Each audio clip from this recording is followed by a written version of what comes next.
പുൽവാമ ആക്രമണത്തിൻ്റെ പശ്ചാത്തലത്തിൽ പോലും ഇത്തരം കാര്യങ്ങൾ ചൂണ്ടിക്കാണിച്ചിരുന്നു. അതായത് ഇൻ്റലിജൻസ് ഫെയിലിയർ ചൂണ്ടിക്കാണിച്ചിരുന്നു. അതുവഴി ഇത്രയും വലിയൊരു വാഹന വ്യൂഹം കടന്നു പോകുന്നത് ആക്രമിക്കപ്പെടാനുള്ളൊരു സാധ്യതയുണ്ട് എന്നുള്ള മുന്നറിയിപ്പുണ്ടായിരുന്നു. ഇതൊക്കെ മറികടന്നുകൊണ്ടാണ് പുൽവാമയിലേക്ക് ആ വാഹന വ്യൂഹം സഞ്ചരിച്ചത് എന്നും അതിനുശേഷമാണ് ആക്രമണം ഉണ്ടായത് എന്നും അന്ന് ചൂണ്ടിക്കാണിച്ചിരുന്നു.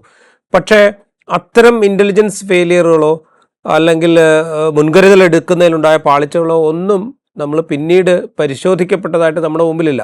നമ്മുടെ മുമ്പിൽ ബാലക്കോട്ടിൽ നമ്മൾ ആക്രമണം നടത്തിയതിനെക്കുറിച്ചുള്ള വലിയ എന്താ പറയുക വിരോചിതമായ ഭാഷണങ്ങൾ മാത്രമാണ് നമ്മുടെ മുമ്പിൽ ഉണ്ടായിരുന്നത്. ഒരുപക്ഷെ അതേ ടാക്ടിക്സ് ഇവിടെയും അപ്ലൈ ചെയ്യാനുള്ളൊരു സാധ്യതയുണ്ട് എന്ന് നമ്മൾ കാണണം. അതായത് ഈ രാജ്യത്തിൻ്റെ വിവിധ ഭാഗങ്ങളിൽ നിന്ന് സഞ്ചാരികൾ എത്തുന്നു, അതും കൂട്ടത്തോടെ എത്തുന്നു. അവിടെ ഇപ്പോൾ ഈ ആക്രമണം കഴിഞ്ഞതിന് ശേഷം വരുന്ന സഞ്ചാരികൾ മുഴുവൻ പറയുന്നതെന്ന് വെച്ച് കഴിഞ്ഞാൽ അവിടെ തിങ്ങി നിറഞ്ഞാണ് ആളുകൾ ഉണ്ടായിരുന്നത്. ഇപ്പോൾ ദാൽ തടാവ് കാണാൻ പോകുന്നതെന്ന് വെച്ചാൽ ആളുകൾ കൂട്ടത്തോടെ തിങ്ങി നിറഞ്ഞിട്ടാണ് അവിടെ ഉണ്ടായിരുന്നത്. അത്രത്തോളം സഞ്ചാരികൾ എത്തുന്നു. അപ്പോൾ ഈ സഞ്ചാരികൾക്ക് സുരക്ഷയൊരുക്കാനോ അല്ലെങ്കിൽ അവിടെ എന്തെങ്കിലും ഒരു അനിഷ്ട സംഭവം ഉണ്ടാകാൻ സാധ്യതയുണ്ട് എന്നുള്ള തരത്തിലുള്ള ഒരു ഇൻ്റലിജൻസ് വിവരം ശേഖരിക്കാനോ ഒന്നും നമുക്ക് സാധിച്ചില്ല എന്നുള്ള പിഴവ് മറയ്ക്കാൻ പല നടപടികൾക്കും സാധ്യതയുണ്ട് എന്ന് നമ്മൾ കരുതണം. അല്ല, നമ്മള് രാജു സൂചിപ്പിച്ചതുപോലെ നമുക്കറിയാമല്ലോ, സത്യപാൽ മാലിക് 2023 ഇത് ലോകത്തോട് വിളിച്ചു പറഞ്ഞു. അതായത് പുൽവാമയിൽ സംഘർഷം ഉണ്ടാകാൻ സാധ്യതയുണ്ട്, അതിനുള്ള ഒരുക്കങ്ങൾ ഭീകരന്മാർ നടത്തുന്നുണ്ട്, അതിനുള്ള വെടിമരുന്നുമായി അവരുടെ വാഹനങ്ങൾ സഞ്ചരിക്കുന്നുണ്ട്. ഇങ്ങനെയുള്ള വിവരങ്ങൾ ഇന്റലിജൻസ് റിപ്പോർട്ടുകൾ കൊടുത്തിരുന്നെങ്കിലും അതിനൊന്നും എതിരായ നടപടിയെടുത്തില്ല എന്നും ഇത് പ്രധാനമന്ത്രിയോടും ദേശീയ സുരക്ഷാ ഉപദേഷ്ടാവായ അജിത് ഡോവലിനോടും പറഞ്ഞപ്പോൾ താങ്കൾ ഇത് ആരോടും പറയണ്ട എന്ന് അദ്ദേഹത്തോട് പറഞ്ഞതായിട്ടും അദ്ദേഹം തന്നെ പറഞ്ഞിട്ടുണ്ട്. അപ്പൊ ഇങ്ങനെ കാര്യങ്ങളെ മറച്ചു വെക്കാനും ജനശ്രദ്ധയിൽ കൊണ്ടുവരാതിരിക്കാനുമുള്ള ശ്രമങ്ങൾ കൊണ്ട് നമ്മൾക്ക് നിരപരാധികളായ ആളുകൾ വീണ്ടും വീണ്ടും മരിക്കുക എന്നല്ലാതെ വേറെ ഒന്നും സംഭവിക്കാൻ പോകുന്നില്ല.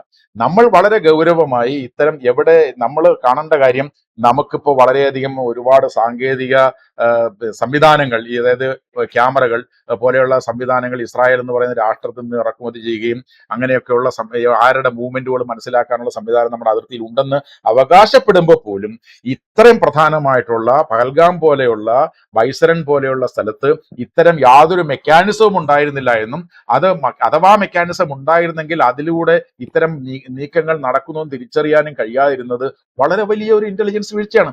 അപ്പൊ ഇങ്ങനെയുള്ള, അതായത് ടൂറിസമാണ് കാശ്മീരിന്റെ പ്രധാനപ്പെട്ട വരുമാന മാർഗം എന്ന് നാം അവകാശപ്പെടുകയും അതിനെ നമ്മൾ മുതലെടുക്കാൻ ശ്രമിക്കുകയും ചെയ്യുമ്പോൾ ഈ ടൂറിസ്റ്റുകൾ വരുന്ന ഇടങ്ങളിൽ അവർക്ക് സുരക്ഷ ഒരുക്കേണ്ടത് ആരുടെ ഉത്തരവാദിത്തമാണ്?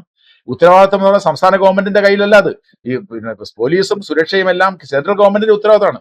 ആ സെൻട്രൽ ഗവൺമെന്റ് ആ ഉത്തരവാദിത്തം നിർവഹിച്ചില്ല എങ്കിൽ അവിടെ ടൂറിസം തകരും. അതായത് നിലവിൽ എല്ലാ തരത്തിലുള്ള പ്രതിസന്ധികളും അവിടെ ഉണ്ട്. അതിന്റെ അല്പമെങ്കിലും ആശ്വാസ തുരുത്തായിട്ടുള്ളത് ഈ വിനോദസഞ്ചാര മേഖലയാണ്. ആ വിനോദസഞ്ചാര മേഖല കൂടി തകർന്നു കഴിഞ്ഞാൽ കാശ്മീർ ഇല്ലാതാകും.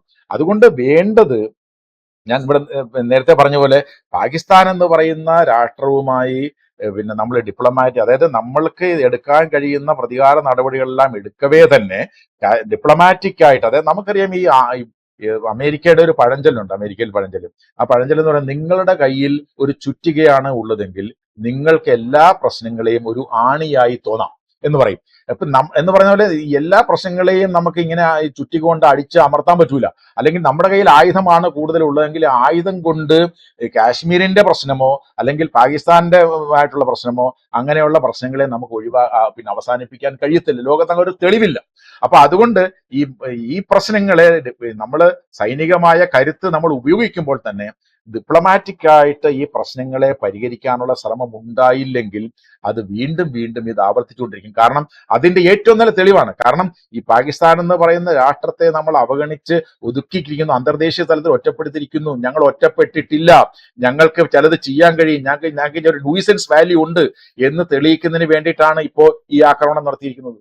നേരത്തെ ഈ വിനോദസഞ്ചാരികളെ ഒരു പരിധിവരെ ആക്രമിക്കണ്ട എന്ന് തീരുമാനിച്ചിരുന്നവർ കൂട്ടത്തോടെ വിനോദസഞ്ചാരികളെ തെരഞ്ഞുപിടിച്ച്, അതും ഒരു മതത്തിലുള്ള ആൾക്കാരെ തെരഞ്ഞുപിടിച്ച് നടത്തിയതിന്റെ കാര്യം ആഭ്യന്തരമായി ഇന്ത്യക്കകത്ത് പ്രശ്നം ഉണ്ടാക്കുക, മതത്തിന്റെ പേരിൽ ഭിന്നിപ്പുണ്ടാക്കുക, അതോടൊപ്പം ഈ ടൂറിസം മേഖല തകർക്കുക, കാശ്മീരിന്റെ മേഖല എന്ന് പറയുന്ന തകർക്കുക എന്ന് ലക്ഷ്യം കൊണ്ടാണ് നടത്തിയിരിക്കുന്നതെന്ന് ഇതിൽ നിന്ന് നമുക്ക് മനസ്സിലാക്കാൻ കഴിയും.